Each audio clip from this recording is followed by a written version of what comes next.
So I think there's two different developments that we can see. The first one is the introduction of immunotherapy and the combination of immunotherapy with chemotherapy, depending on the PD-L1 status of the lung cancer or in non-small cell lung cancer, and also the introduction of immunotherapy in combination with chemotherapy in small cell lung cancer.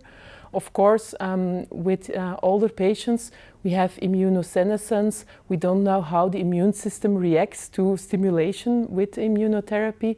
So we're not very certain how these treatments work. Retrospective studies demonstrate that it's equal, the same effect as in younger patients.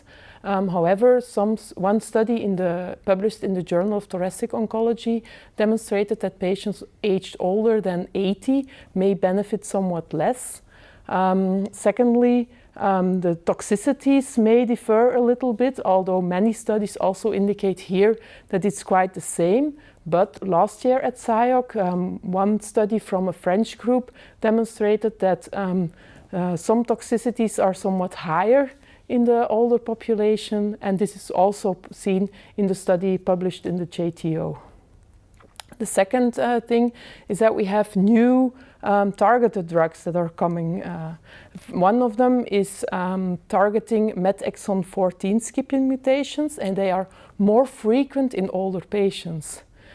But the two drugs that are currently registered by the FDA do demonstrate some important toxicities, such as peripheral edema, fatigue, increase of creatine level, and I believe that these are toxicities that we need to follow very closely in older patients.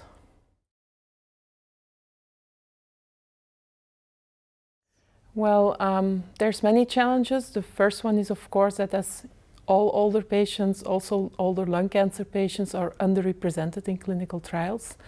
And we have many trials in lung cancer with the introduction of immunotherapy and new targeted therapies, but we really don't know what these treatments do in older patients and what the toxicities of these treatments are in older patients. Secondly, lung cancer patients are often very frail with many deficiencies on geriatric domains.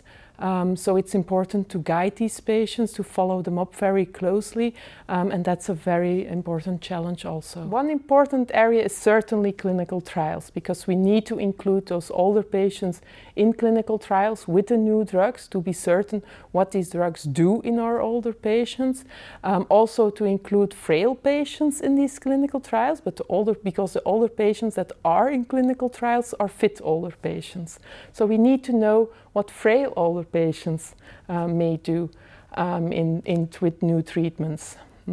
And then I also believe that we need to have long-term follow-up results of these older patients to see if we really give them a benefit.